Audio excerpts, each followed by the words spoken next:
All right, we're live. We are live every We Wednesday, are live. 5 o'clock Pacific Standard Time.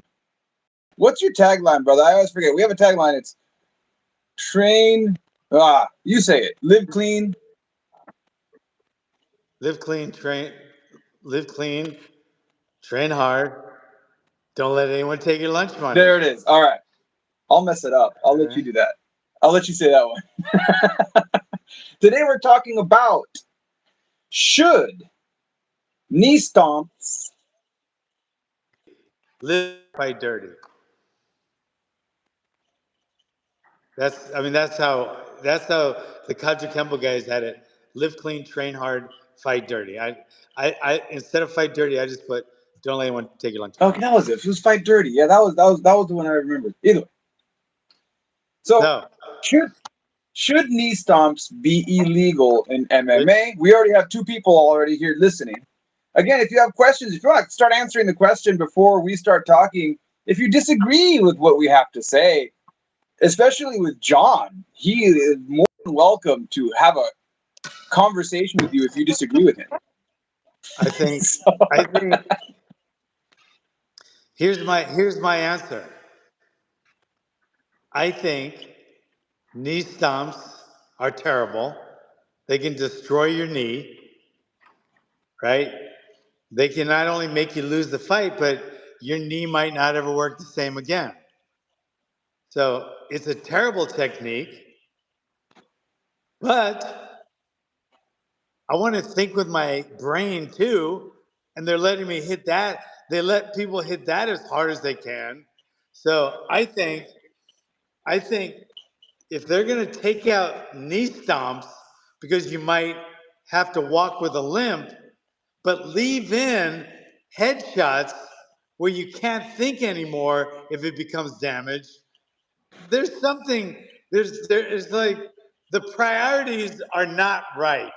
I don't think your priorities are right if you're going to protect the knee more than the brain. That's my answer. So I hate knee stomps. I don't like them in MMA or kickboxing or anything.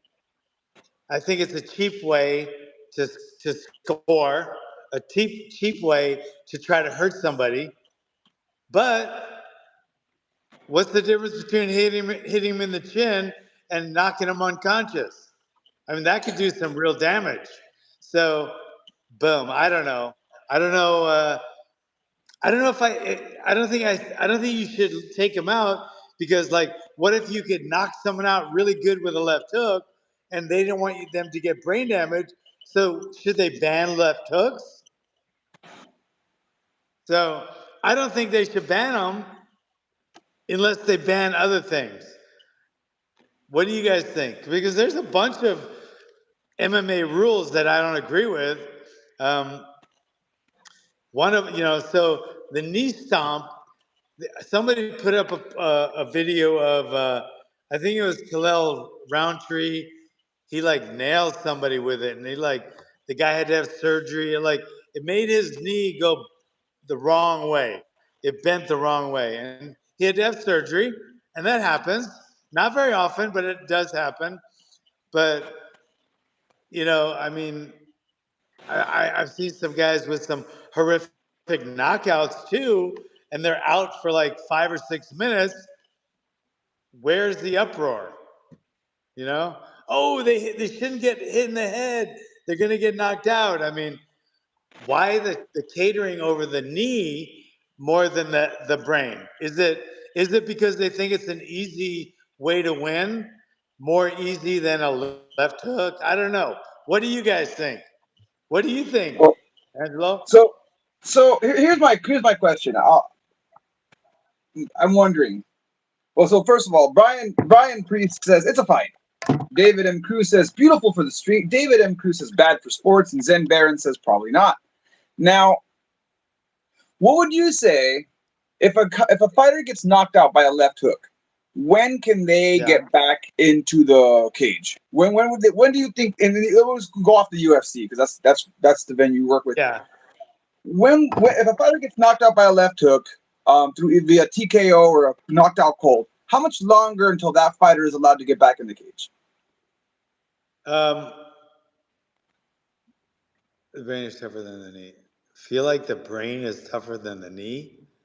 You want to go there first? Go there first. No, We can no, go back to mine. to answer your question, that depends on the doctor. So after a knockout loss or any fight, you go see a doctor.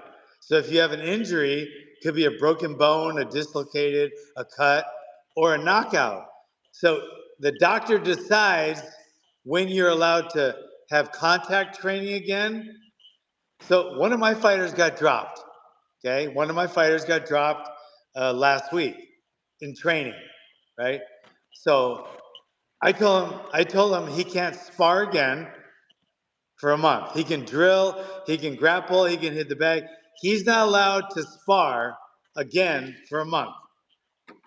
So if someone gets knocked out in a fight, depending on the doctor, how bad the knockout was, etc. So he could say you can't no contact training for 6 weeks, and you can't fight again for 3 months or something like that. So that's usually how that goes, and it's usually a month. So yeah, but you know, I don't know what. Yeah, I don't know what it would be with a knee. So Oh well, I'll just tell you from my experience. yeah. So it depends on the damage of the knee, Hmm? but if you have like a torn ACL or a torn LCL that's going to require surgery, right? It's Hmm? gonna take anywhere between 3 and 6 months, depending on the doctors that work on you, to Yeah. kind of recover. You won't. I mean, I can only speak from everyone's different, and it depends. Really comes down to the kind of treatment you get, because you have stem cells and all that stuff. And I guess you would know. Have any of your guys or anybody you've seen get a knee injury, like a torn LCL or a torn ACL? Yeah. Everybody. Everybody. Everybody. Everybody. It's From what you yeah. saw, how long did it take them to get back in? Some guy. Well, here's one. Okay. Statistically, 85% of any high school or college NCAA wrestling team some type of knee injury at any given time. So the knee injury might take longer to heal than the brain injury. But how do they know the brain injury is healed or not? They're just guessing it. Because here's something. Here's something. Statistically, usually if you hurt your knee in training, you're going to hurt it worse in the fight, right? Now here's another scary stat. Most people that get severe brain injury, right? Acute brain injury, sometimes death, majority of time they've had a minor brain injury in training. So a lot of times you don't even know. You just get dropped or you get rocked real quick. You just see the flash, but you keep going. You have a micro, right? You have a micro bruise in your brain right now. You have a minor concussion. You don't even know it, but guess who does know it? Your brain knows it. So it's more susceptible now to get hurt worse in the fight. But in a knee, you're gonna feel it every time you walk. The brain injury, you might get dropped real quick, and then the next day you feel fine.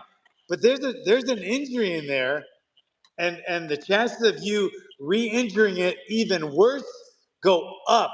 They go way up. So that one little time you get rocked in sparring, and you don't even know it, just you saw a quick flash, and you just kept training, you didn't even you didn't even acknowledge it. So you sparred the next day, and it just got worse and worse.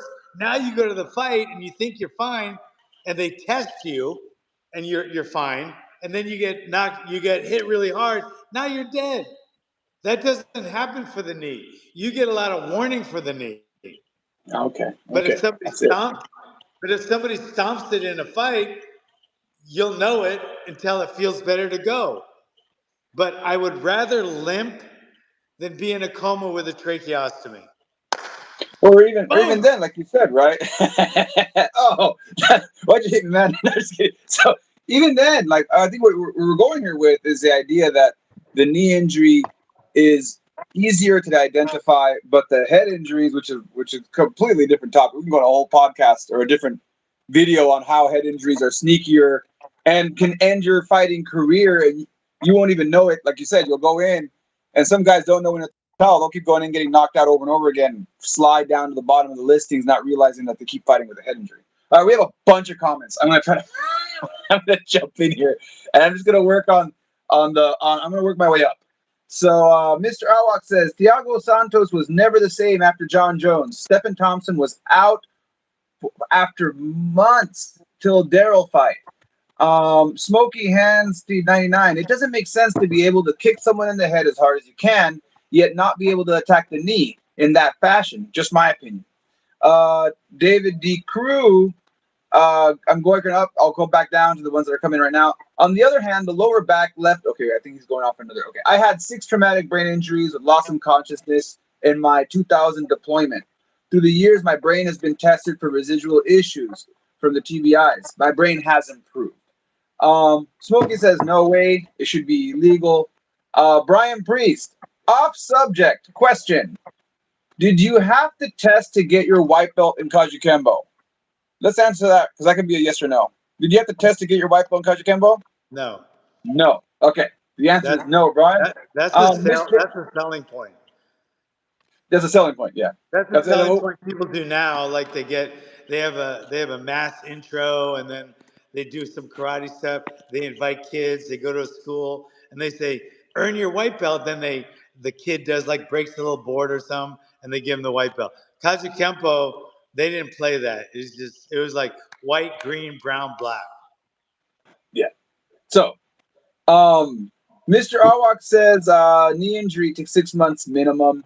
Timothy Adams says I'd say a month if they pass the exam. And then it's cheap. Mr. Awak says it's cheap for MMA, but you can break an elbow. Seems the same. Brian says it's the ref's job to protect the fighters. And David says I feel the brain is tougher than the knee, but we just covered that. That was said way earlier. But from what you covered earlier, the brain is not tougher than the knee. Just physically, you can't tell that you're in a lot of trouble with the knee. You can, with the brain, you can't. Central Coast dude just comes in and says it should be legal to stomp on someone's knee. Let's go back to Smoky Shanty 99. It doesn't make sense to be able to kick someone in hard. No, not that was not the one. Oh, Diego Santos was never the same after John Jones. Stephen Thompson was out for months after the Darren Till fight. What do you think about that comment? Because that's a little more like you know more about those guys than I would. Yeah, I don't think it matters either way. I mean, I don't think they were never the same over that. I mean, um, Thiago Santos. I didn't notice that much difference after after John Jones. But it doesn't really make a point what to what we're talking about. It's like, okay, he never fought the same. Who cares? I'd rather never fight the same than never fucking think again. You know what I mean? I'd rather never fight the same. I'd rather have one of my fighters never fight the same because of a knee injury than never be able to fucking remember their name again because of a head injury. I mean, it's still, even with statistics, even if it was like 10 to 1 or 100 to 1 knee injuries worse, it's still that once you have any kind of, damage to your brain, it's just not worth it. I'd rather limp than be in a coma with a tracheostomy. I And then think somebody else wrote some. Did yeah, they? Brian says John Jones is always throwing that cross kick to the knee. It's a Yeah, great fight ender. yeah. It's not worked that many times as much as a head kick or a left hook to the head, but it does work. It's just I've seen like I think I've seen two guys where it really slowed them down or stopped them. But I've seen a hell of a lot of guys slow down or stop with a left hook or a head kick, right? So it's I think it's a cheap shot. It's a cheap shot. I think elbows. I would ban elbows before the knee kick because I feel like elbows are kind of very effective, but it's a cheap shot a lot. A lot of times in a Muay Thai match, the guy would have his head against he'd be up against the ropes. He would just try to keep elbowing because say the fight's close, that way the referee might stop the fight and then they win just on the cut. Say they're not doing much damage to them and they're not beating them on points, but they know if they cut them with an elbow just right, it's a nasty cut, the referee will stop it. And when you have someone on the ground, you start elbowing them, you cut them, it changes the whole fight. And it's not an easy way to do it, but it's a short-sighted way to do it. I don't know. But But I don't know anyway, if it's a short. It's a play on the rules, right? It's a play yeah, on the rules that if you cut them, they'll stop the fight, which would get you a what is that? That's like kind of like a TKO, right? A stoppage would give you like a yeah. TKO win. You can't knock him out, and he's beating you on points. The next way to go is try to hurt him so the ref will stop it, and that's a legal way to do it. So we have a few comments that just came in. Brian corrects it to an oblique kick is a great Yeah, fight stopper. Central yeah. Coast dude, a hard low leg kicker can take the knee out worse, probably. No, no. You don't think so? So compared to our knee stomp and a nice Because like if you're a taking low the kick. knee and you're hitting it this way, like a leg kick, it's gonna hurt. You're gonna go this way a lot. But when when you get kicked straight on with a side kick with a knee stomp, it goes bing. It bends the wrong way. So it's much more of a dramatic and dynamic ending to a fight because it takes the knee from here to here. It doesn't bend this way. It'd be like bending your elbow going up. So that's why it's so much more devastating than leg kicks are. Leg kicks get the muscle going, and then you can't walk well. It gets your mobility, and they can just keep kicking it over and over and over. That's fair, you know. But anyway, so what else we got? Anything else? David mentions that I've met a lot of coaches. That's a great point about the elbows. I've met a lot of coaches that teach their fighters to try to cut the opponent in the match to create that situation. I added a little more context to the comment, but Yeah. what do you think on that? Coaches that actually teach to cut with the elbow strikes. I think it's a good strategy. Yeah, you could say it's a cheap way to win. But like a knee stomp, it's a cheap way to win. You could think of a lot of things that could be a cheap way to win, but they're legal. And in a fight, man, people are trying to take your freaking head off. Yeah, if you can do a cheap way to win, fucking take the win. It's not an illegal way to win. You're not even bending the rules. You're following the rules 100%. Why not? So's a leg kick. If you leg kick someone over and over and you see them start limping and you keep leg kicking them, is that a cheap way to win or is it a smart way to win? Now you stop leg kicking him because you feel sorry for him and he fucking knocks you out with a left hook. Then what? So when you're in there, you want to win. You don't want to cheat. You want to have respect for your opponent. And if he's on the ground and you can nail him again, but you know he's out, yeah, you should show respect to your opponent, but you got to win. You want to win. He's trying to win. You want to win. So I don't think a knee stomp I don't think worrying about hurting someone's knee should should take any priority over worrying about an armbar for ruining their elbow. Some kind of any kind of kimura or shoulder lock, worrying about the shoulder, that's legal. Your brain, you can bomb the shit out of the brain.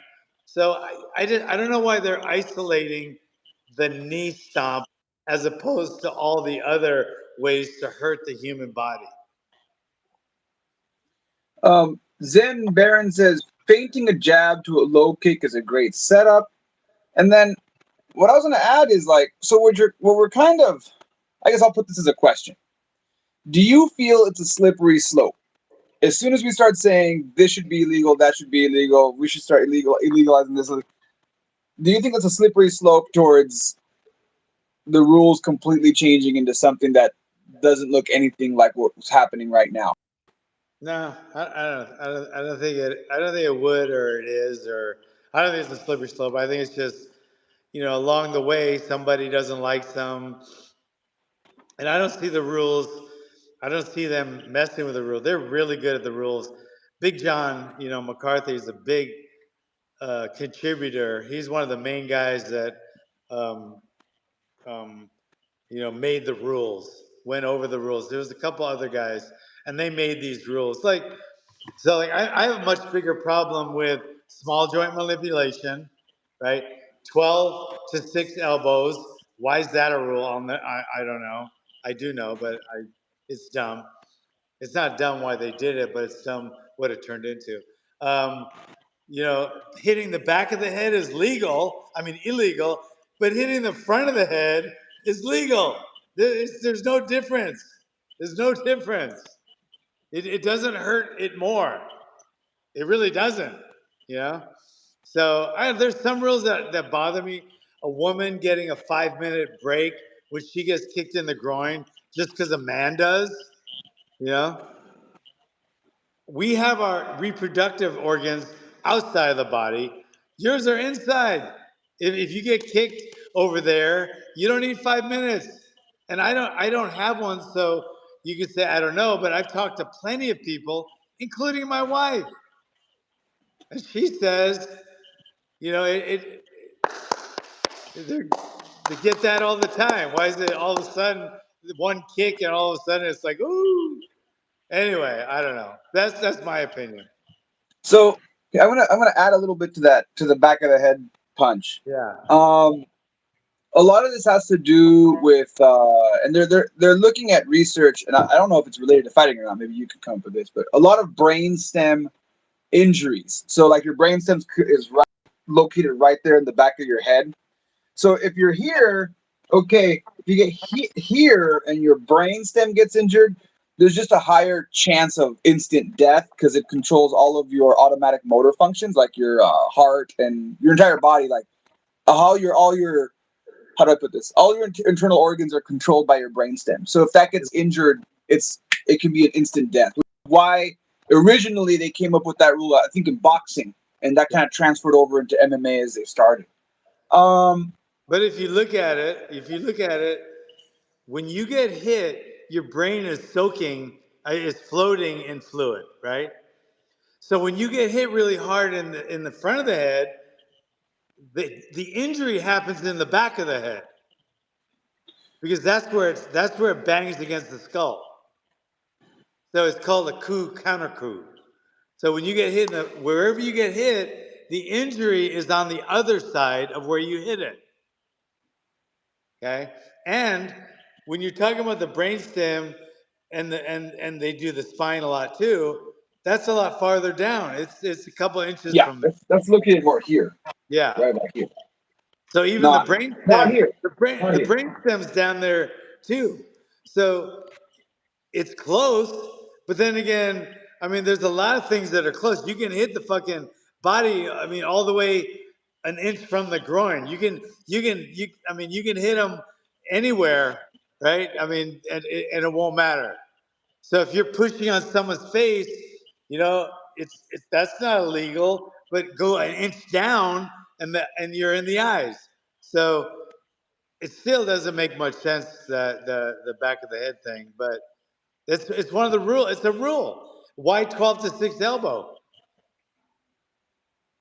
I'm Why? wondering if it's the same reason. I'm wondering if it's the same reason though, because like the 12 It 6 is. elbow can It drop at is. that same spot. It should be. It should be. But That would be you my argument also if it was. no. But you're also, if you have somebody in an arm or you're grabbing their shoulder even if you're on their foot, 12 to 6 elbow is illegal Yeah, anywhere. that's where it gets So weird. that's my point. Yeah, I can I can see a 12 to 6 on the spine or even yeah, the back of the head, yeah. but not anywhere. Well, it must be the most deadliest move in martial arts. Yeah. So I don't understand that one. There's a few I don't understand, but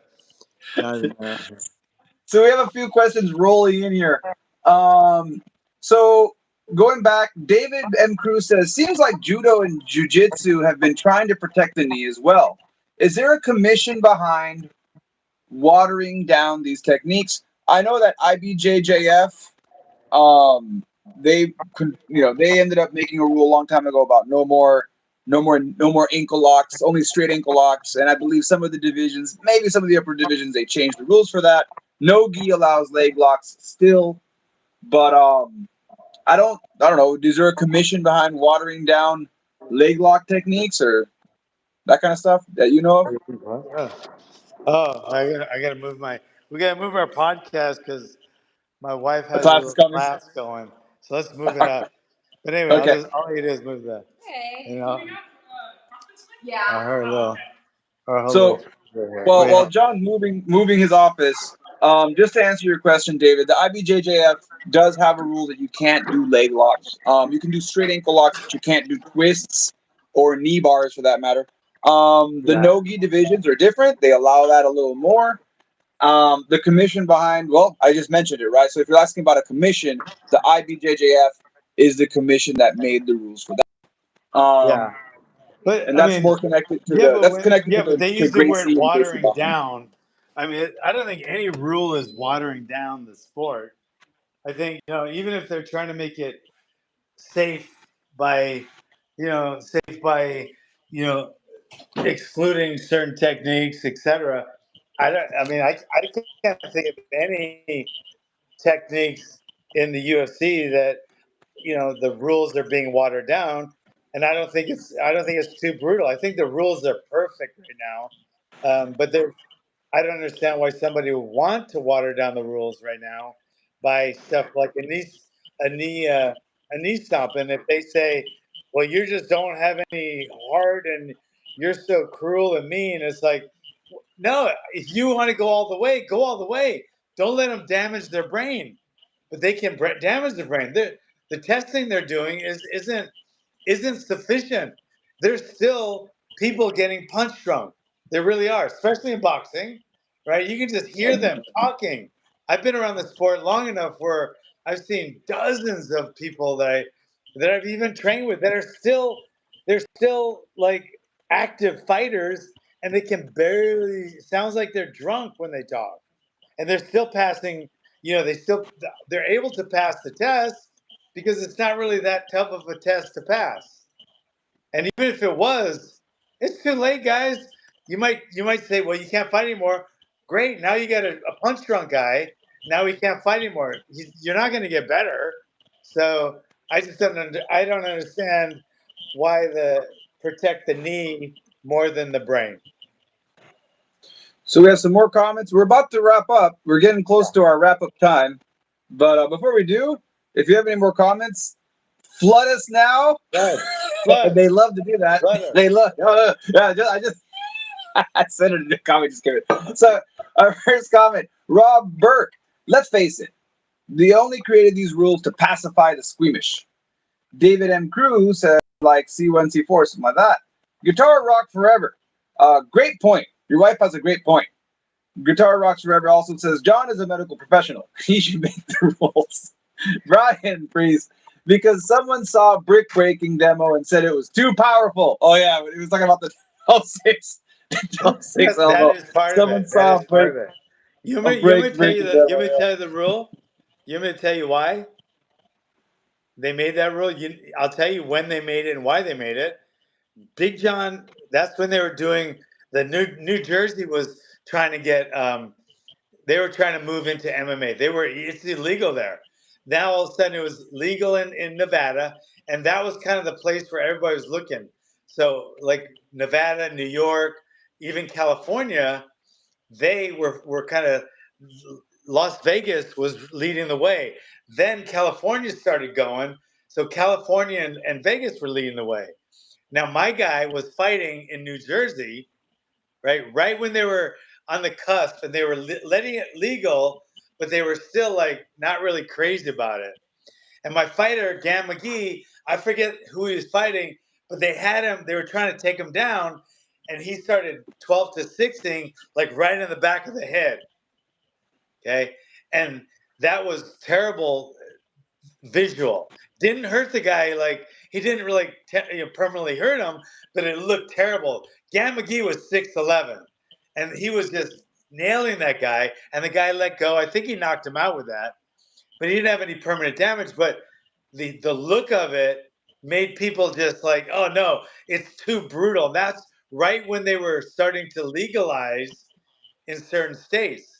So Big John made the rule, no more, no more 12. They called it a 12 to 6 elbow, and they just thought it looked too brutal, and he didn't take into consideration, I don't think, that it doesn't look too brutal if you're doing it on somebody's hand, but they just made it a rule, no more 12 to 6, and they didn't really modify it. It's not a big deal. You just changed it a little bit, and it's 11 to 5, so no big deal. But I don't think they're watering it down at all. And that was one of your fighters? Yeah, it's one of my fighters. So what you're trying to say is that this is all your fault.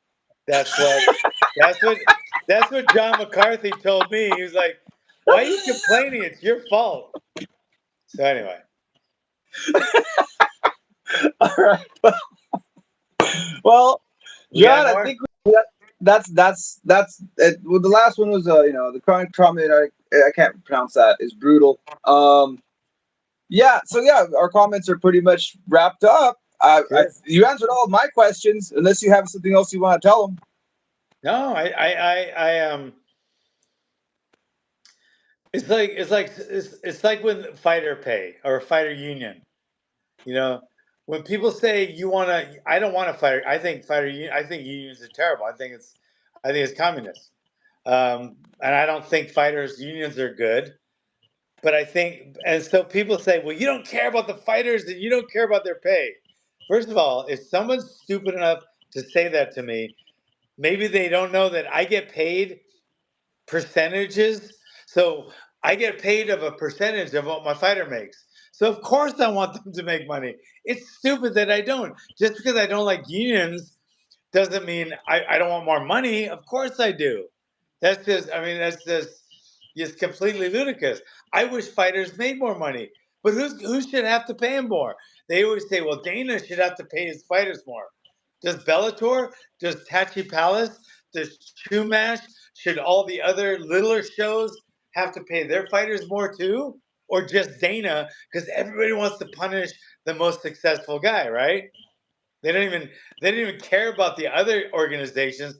When they say fighter pay, they're talking about Dana and the UFC because he's the top dog. And if he should pay more, all of them should pay more. And if there should be a minimum for fighters, that means all the organizations should have to pay that minimum. And guess what they would do? They would close down. So anyway, that's what I think. We're good? All right. Well, Central Coast Dude says, thanks. Rob Burke says, you guys should do a podcast. That would be freaking awesome. And David M. Cruz says, thank you both for your time from San Diego. Aloha. So all of you that tuned in, thank you so much. A podcast. Well, we've been doing this. This is what we do every Wednesday at 5 o'clock Pacific Standard Time. 5 o'clock. Every so once in a while, I drag. Oh, good.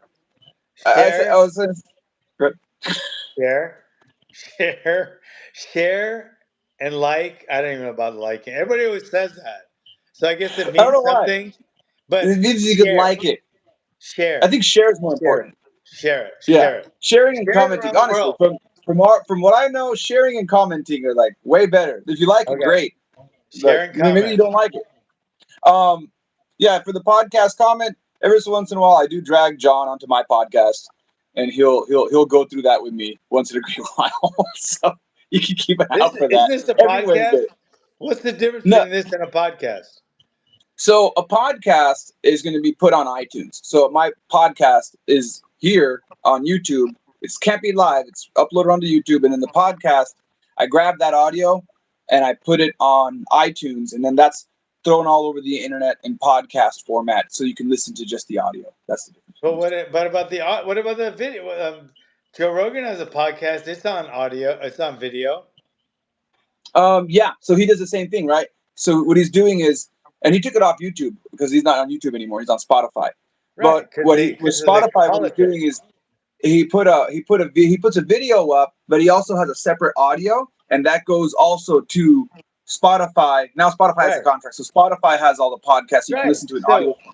So all we'd have to do is get the audio from this, put it on Spotify, and we'd be a podcast. Yeah, but we'll have to talk off camera about what that entails. But Okay.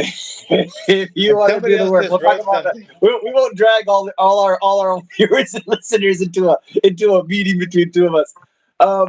Before we go, last comment: Guitar rocks forever. You should do a podcast with Joe Rogan. Good Hey, brother, episode. What look up episode John is it? Hackleman and Joe Rogan. It already happened. That's a quick answer for you. John Hackleman on Joe Rogan. It's already out there. There's a podcast for that, so you can check it out. It's a good interview. 444. All right, 44. 44. Way 444. back. Man, that's back in the day. He's No, like in 1,000 and something. 444. Or 4 still. Yeah, Still. it's still a while ago. He's in the thousands now. Yeah. Anyway, he all is. right, guys. Just wait a minute. See you Catch guys, y'all thanks. next time. Peace. Do I have to stop it? I can't.